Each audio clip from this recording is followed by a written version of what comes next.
नमस्कार. कधी विचार केलाय की दोन रेणू ज्यांचं केमिकल फॉर्म्युला अगदी सेम आहे, म्हणजे त्यातले अणुही सारखे आणि त्यांची संख्याही सारखी, पण तरीही त्यांचे गुणधर्म पूर्णपणे वेगळे असू शकतात. आज आपण रेणूंच्या जगातल्या याच आश्चर्याबद्दल बोलणार आहोत. तर हे बघा, सिस प्लॅटिन आणि ट्रान्स प्लॅटिन दोघेही दिसायला जुळे भाऊ. प्लॅटिनम, क्लोरीन आणि अमोनिया सगळं काही सेम टू सेम. पण गंमत बघा, सिस प्लॅटिन हे कॅन्सरवरचं एक जबरदस्त औषध आहे आणि दुसरीकडे ट्रान्स प्लॅटिन ते तर पूर्णपणे निरुपयोगी, उलट विषारी आहे. म्हणजे जीवन देतं तर दुसरं अक्षरशः काहीच कामाचं नाही. आणि गंमत म्हणजे सिस प्लॅटिनचा शोध हा अपघाताने लागला. म्हणजे 1960च्या दशकात बार्नेट रोझेनबर्ग नावाचे शास्त्रज्ञ काहीतरी वेगळाच प्रयोग करत होते आणि त्यांच्या लक्षात आलं की प्लॅटिनम इलेक्ट्रोड्समुळे कोलाय बॅक्टेरियाची वाढ थांबतेय. आणि याच एका छोट्याशा निरीक्षणातून पुढे जाऊन 1978मध्ये सिस प्लॅटिनला कॅन्सरच्या ट्रीटमेंटसाठी मान्यता मिळाली. कमाल आहे ना? मग इथेच तर खरा प्रश्न उभा राहतो की अगदी सारख्याच अणूंपासून बनलेले दोन रेणू इतके वेगळे कसे काय असू शकतात? म्हणजे एकाच साहित्यातून बनवलेल्या दोन गोष्टी इतक्या विरुद्ध कशा असू शकतात? चला, याच प्रश्नाचं उत्तर शोधूया.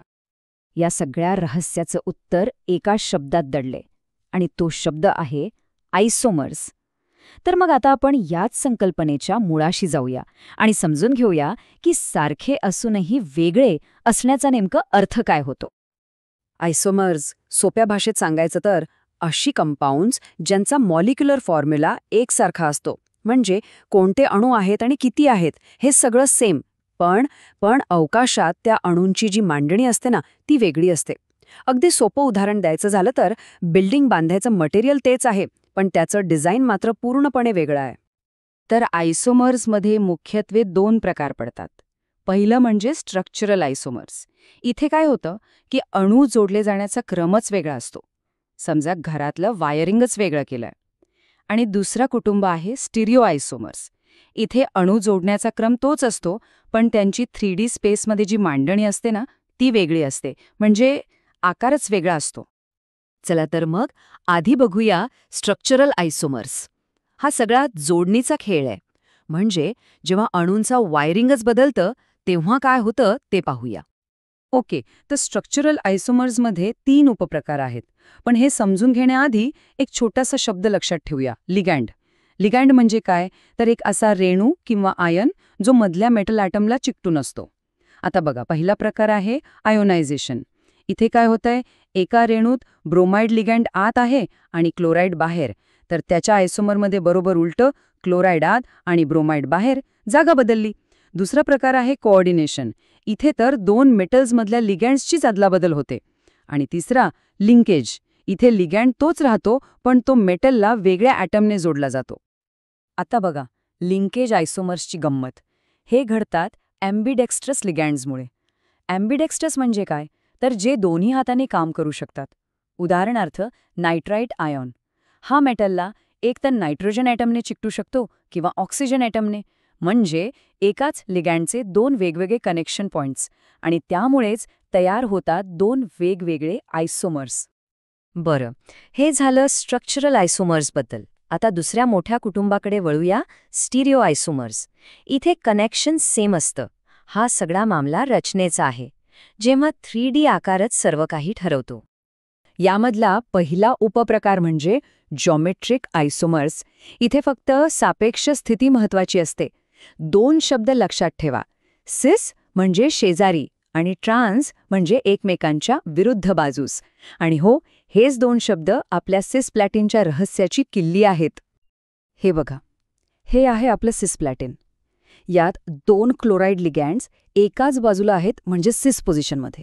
आणि हाच विशिष्ट आकार त्याला कॅन्सरच्या डीएनएवर हल्ला करायला मदत करतो. म्हणजे सगळा खेळ आकाराचा आहे. आणि आता हे बघा, ट्रान्स प्लॅटिन. इथे क्लोराईड लिगॅंड्स एकमेकांच्या विरुद्ध बाजूस आहेत, म्हणजे ट्रान्स पोझिशनमध्ये. आणि फक्त हा एक छोटासा बदल, हा वेगळा आकार या रेणूला पूर्णपणे निष्क्रिय आणि विषारी बनवतो. बघितलात? फक्त पोझिशन बदलली आणि गुणधर्म पूर्णपणे पालटले. हेच एका शास्त्रीय वाक्यात मांडलं जातं. ट्रान्स आयसोमर PTNH32Cl2 हा उपचाराच्या दृष्टीने निष्क्रिय आहे. तर यातून एकच गोष्ट सिद्ध होते, रचनाच त्या रेणूचं कार्य ठरवते. बरं, स्टिरिओ आयसोमर्समध्ये अजून एक प्रकार आहे, तो म्हणजे ऑप्टिकल आयसोमर्स. आता हे समजायला खूप सोपे आहेत. फक्त आपल्या दोन्ही हातांचा विचार करा. बघा, आपला डावा हात आणि उजवा हात एकमेकांचे आरशातले प्रतिबिंब आहेत, बरोबर? पण डावा हात उचलून उजव्या हातावर ठेवला तर तो तंतोतंत जुळतो का? नाही जुळत. रसायनशास्त्रात ज्या रेणूंमध्ये असा गुणधर्म असतो त्यांना कायरल म्हणतात. म्हणजे रेणू आणि त्याचं आरशातलं प्रतिबिंब एकमेकांवर फिट्ट बसत नाहीत. आणि याच गुणधर्मामुळे हे रेणू ऑप्टिकली ॲक्टिव्ह असतात. आता हे उदाहरण बघा. कोबाल्ट कॉम्प्लेक्स, Co-N3, आणि त्याचं आरशातलं प्रतिबिंब. हे आहेत ऑप्टिकल आयसोमर्स. यांना कितीही फिरवून बघा, ते कधीच एकमेकांवर तंतोतंत जुळणार नाहीत. अगदी आपल्या हातांसारखेच. ठीक आहे, तर आतापर्यंत आपण आयसोमर्स म्हणजे काय ते पाहिलं. पण या सगळ्याचा उपयोग काय? या आयसोमर्सचं महत्त्व काय? चला, आता आपण जरा मोठं चित्र पाहूया. औषध निर्माणशास्त्रापासून ते आपल्या जीवनापर्यंत यांचा प्रभाव कुठे कुठे दिसतो ते जाणून घेऊया. हे बघा, आकारच कार्य ठरवतो हे तत्त्व निसर्गात सगळीकडे आहे. उदाहरणार्थ, आपल्या रक्तात जे हेमोग्लोबिन असतं त्यातल्या हीम कॉम्प्लेक्सचा एक विशिष्ट 3D आकार असतो आणि त्याच आकारामुळे ते ऑक्सिजनला पकडून पूर्ण शरीरात पोहोचू शकतं. मेडिसिनमध्ये EDTA यासारखे लिगॅन्ड्स शरीरात गेलेल्या शिसे किंवा पाऱ्यासारख्या विषारी धातूंना एका पंजासारखं घट्ट पकडतात आणि शरीराबाहेर काढून टाकतात. इतकंच नाही, तर इंडस्ट्रीमध्ये पाणी शुद्ध करण्यासाठी किंवा खाद्यपदार्थ टिकवण्यासाठी सुद्धा अशाच कॉम्प्लेक्सिंग एजंट्सचा वापर होतो. म्हणजे विचार करा, जर रेणूच्या आकारातला एक अगदी छोटासा बदल एका औषधात आणि विषात फरक करू शकतो, तर मग रेणूंच्या या आर्किटेक्चरमध्ये अजून कित्येक तरी रहस्य दडली असतील, नाही का? खरंच विचार करायला लावणारी गोष्ट आहे.